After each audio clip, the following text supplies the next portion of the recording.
Olá a todos, hoje a gente vai falar de um tema bem complicado, mas que eu espero esclarecer isso aqui nesse vídeo para quem ainda não tem a informação. Eu não gosto de subestimar a inteligência das pessoas, tá? Eu sempre acho que as pessoas têm conhecimento que eu tenho, até mais, muito mais do que eu tenho. No entanto, eu não posso deixar de reconhecer aquilo que eu chamaria carinhosamente de jumento celestino. Celestino porque é celestial, né? Ou seja, aqueles caras que simplesmente nunca estudaram nada do assunto, mas gostam de cagar regras. Eu estou com um vídeo aqui, já por conta daquele vídeo anterior que eu fiz sobre Saul Alinsky, onde ele faz uma grande dedicatória ao tal do Lúcifer, né? E se a gente observar bem, a Igreja Católica também faz essa dedicatória. Mas calma, eu não estou aqui para dizer que a Igreja Católica adora o Lúcifer ou o demônio. Por favor, assista o vídeo antes de julgá-lo, tá? Eu estou aqui com uma obra do B.J. Oropeza, que basicamente, eu tenho há muito tempo isso aqui, bastante tempo mesmo. Por conta desses assuntos, eu me interessava por esse assunto e comprei. E ele não é nenhum misticista, tá? Ele é um cara que se preocupa em estudar o aspecto histórico, ele é um teólogo mesmo, né? Então, é uma obra muito boa, assim, para você compreender algumas questões vinculadas à Bíblia a respeito desse assunto especificamente, né? Que é anjos, demônios e a tal batalha espiritual, será que ela existe mesmo ou não? Bom, é claro que você não precisa concordar com todo o livro. O Oropeza, ele é um cara mais, assim, com o pé no chão. Ele não gosta muito de dizer que existem milhões de demônios, você tem que lutar com isso todo dia, não. Ele é um cara pé no chão. Então, eu gostaria de trabalhar essa ideia da onde surge esse termo Lúcifer e será que realmente esse é o nome do capeta? Então vamos começar aqui assistindo o vídeo, vamos lá. Vou começar no comecinho para ficar melhor, né? Vamos lá.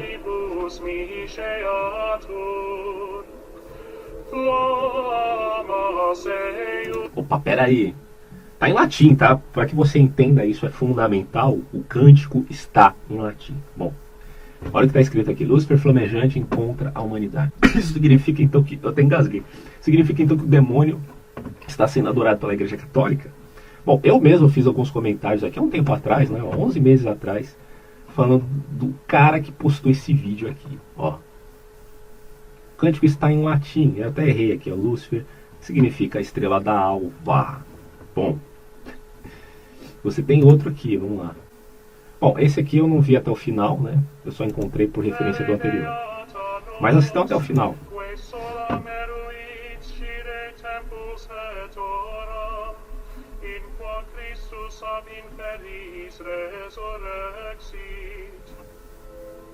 Não deixem que ninguém engane você. Ih, peraí.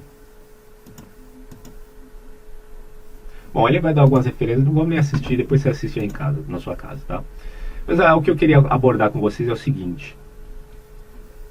Existe uma passagem na Bíblia, vou botar aqui, ó, Bíblia, Novo Testamento. Temos assim tanto mais confirmada a palavra profética, que fazeis bem atendê-la, como há uma candeia que brilha em lugar tenebroso, até que o dia clareie e a estrela da alva nasce em nossos corações. E você vai trocar esse termo, estrela da alva, por Lúcifer. Agora, o que você quer que eu diga? Se a própria Bíblia está dizendo aqui que o termo ele está se referindo não ao capeta, mas sim a Jesus. Veja, eu não estou dizendo que você tem que usar esse termo. Eu não usaria. E vocês vão entender por quê com a ideia exposta aqui no livro do B.J. Oropeza. Então eu vou ler aqui para vocês, acompanhem comigo. A crença mais difundida sobre a queda do demônio, do Satanás, né, baseia-se em Isaías 14:12. Está lá, é 14:12, né? Como caíste do céu, ó estrela da manhã, estrela da alva, Lúcifer, filho da alva, né? Como foste lançado por terra, tu que debilitavas as nações. Então ele vai dizer, ó, o texto prossegue e diz que Lúcifer tentou elevar seu trono acima das estrelas e tornar-se semelhante ao Altíssimo, mas Deus o lançou nas profundezas do abismo. Isaías 14, do 13 ao 15, vai reportar isso. Bom, obviamente que esse texto não estava se remetendo a propriamente, isso aqui é uma aplicação que as pessoas fazem hoje. O contexto é diferente.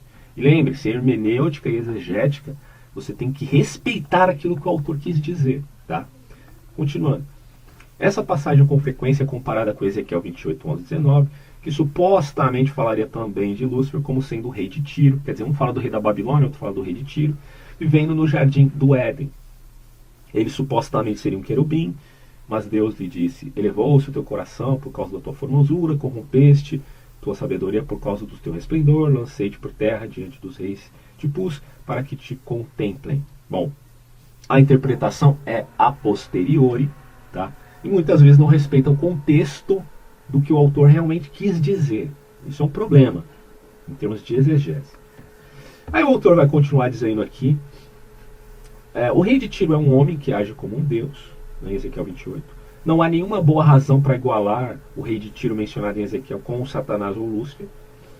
De fato, essa ideia não faz sentido quando lemos que o Senhor denuncia o rei de Tiro por intermédio do profeta, dizendo: não passas de homem e não és Deus. Quer dizer, está escrito no 28:2. Satanás não é nem homem nem Deus, mas sendo, no contexto bíblico, principalmente no Novo Testamento, onde é deflagrado diretamente, né, o termo Satanás como um líder de anjos caídos, está lá em Mateus 25, por exemplo, em Apocalipse também. Então, essa passagem de Ezequiel descreve a queda original do rei de Tiro. A original não, é a queda propriamente do rei de Tiro.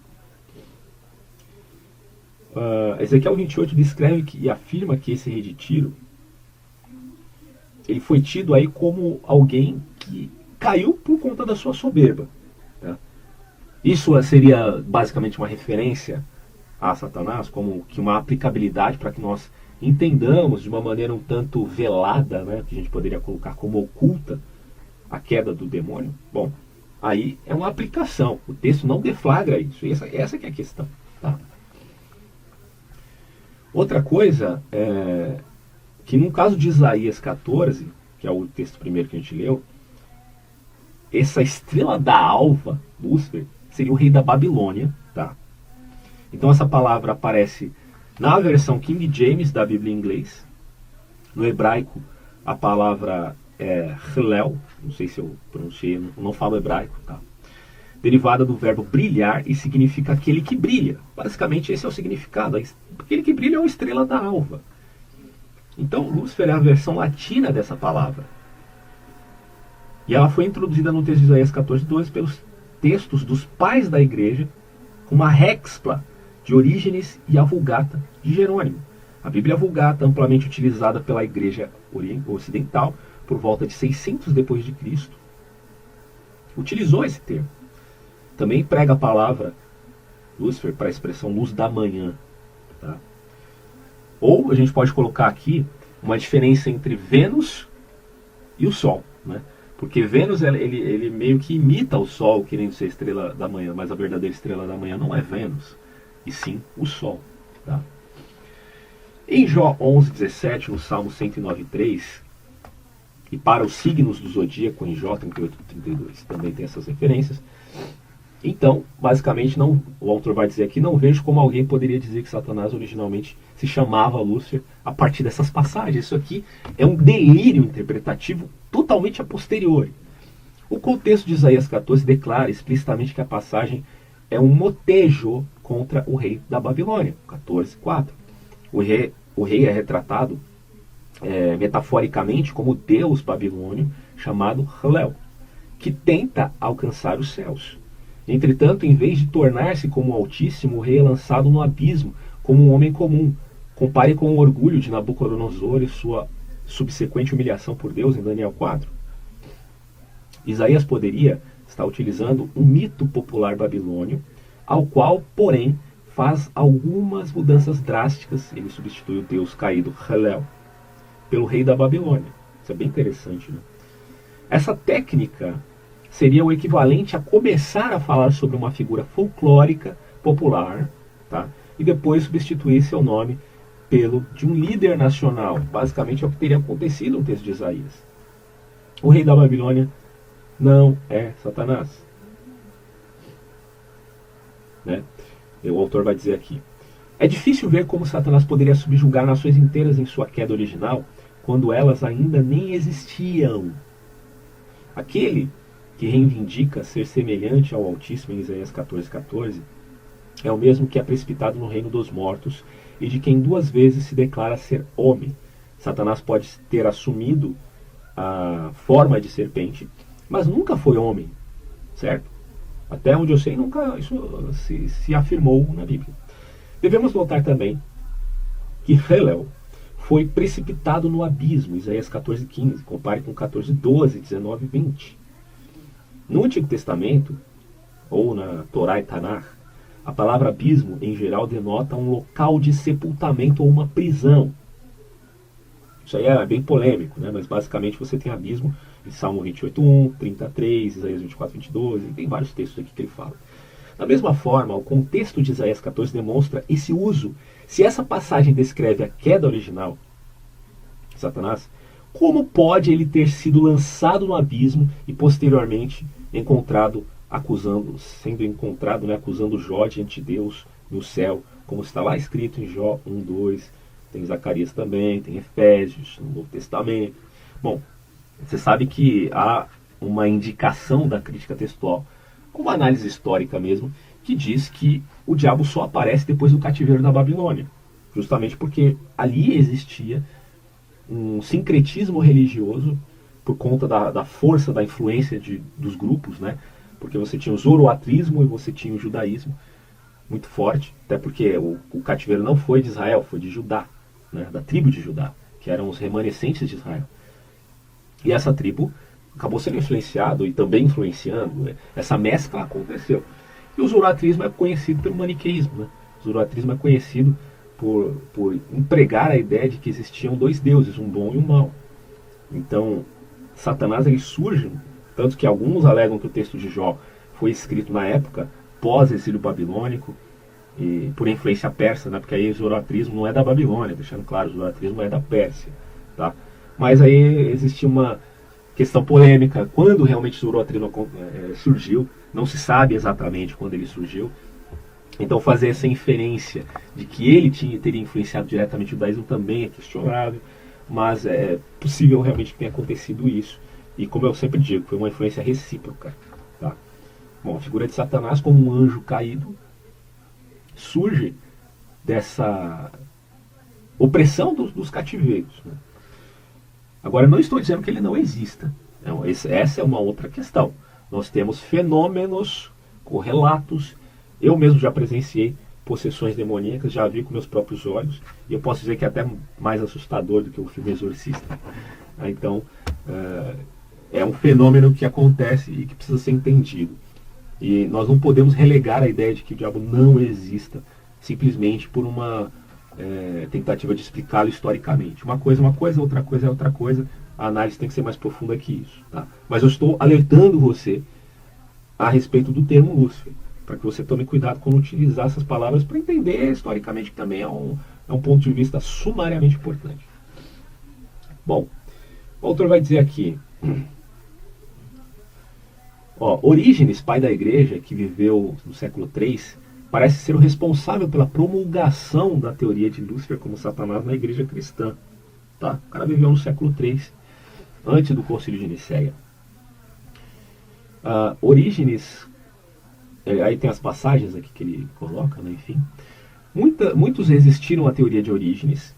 Por exemplo, até no século IV, um bispo cristão ainda podia chamar-se São Lúcifer, acredite se quiser, e seus seguidores serem conhecidos como luciferianos. Então, antes de Orígenes, você poderia ter um camarada que era cristão, que se chamava Lúcifer. Né? Isso seria o que? Escandaloso para você? Ou para ele não era, porque não existia essa aplicabilidade de Lúcifer como sendo Satanás ou vice-versa. Entre os pais da igreja posteriores que popularizaram a ideia de que Satanás antes era um anjo bom chamado Lúcifer, estão Agostinho, Pedro Lombardo, Tomás de Aquino, dentre outros. Bom, essa é uma aplicação, como eu disse, a posteriori. De acordo com os especialistas em Antigo Testamento, parece que os antigos expositores reformados não estabeleciam nenhuma ligação entre Satanás e Lúcifer. Vamos dar reforma aqui. Em sua obra-prima Paraíso Perdido, John Milton associa Satanás à queda de Lúcifer, né, uma exceção. Atualmente a teoria de Satanás como Lúcifer tornou-se verdade evangélica, né, porque aí o livro é para um público mais protestante, sem nenhuma evidência bíblica sequer encontrada. Isso não é não significa negar que Satanás seja um anjo caído, mas precisamente questionar o fundamento de chamá-lo de Lúcifer, ou estrela da manhã, estrela da alva. Você pode tomar, aqui já finalizei a leitura do livro, você pode tomar o texto de Paulo, quando ele fala que ele se faz de anjo de luz, para remeter à ideia de que o diabo se apropria do termo Lúcifer. Mas daí dizer que qualquer referência a Lúcifer se refere ao demônio, infelizmente é errado. Eu, particularmente, acho um erro da nossa parte utilizar esse termo dizendo, é Jesus que nasça Lúcifer em nosso coração. Eu nunca usaria esse termo de forma alguma. Por quê? Porque ele está contaminado já, né? Ele está enviesado, ele evoluiu de uma maneira distorcida e não tem mais como mudar isso. Então eu particularmente não usaria esse termo. No entanto, Pedro usou, e aqueles que vieram antes de Orígenes usavam o termo, né? E está aqui provado para você ver que eu não estou mentindo, estrela da alva, está aqui na Bíblia, tá? E basicamente, em suma, em resumo, né, você dizer que a Igreja Católica, quando faz seus cânticos em latim e usa o termo estrela da manhã, que inevitavelmente cai no nome, né, que não é nome, mas sim é uma expressão apenas do que significa essa estrela da manhã, que é representada por Cristo nascer no coração da humanidade, vai implicar em utilizar a palavra Lúcifer, né? Mas é o que eu digo, não usem essa palavra, pelo amor de Deus. Não precisam usar, né? Basicamente, estrela da manhã é o sol nascendo e não a estrela de Vênus, que é a falsa estrela da manhã, né? Acho que o nome mais apropriado aqui, se fosse utilizar Lúcifer em referência ao diabo, seria chamá-lo de falso Lúcifer, né? Se fosse utilizado esse termo, seria mais adequado do que chamá-lo de luz, porque estrela da manhã ele não é. Isso aí com certeza não. Porque de luz ele não tem nada, né? Só tem trevas. Então é isso, gente. Pensem nesse tema, porque é só para uma questão de criticidade mesmo, tá? Grande abraço, até próximos vídeos. Tchau.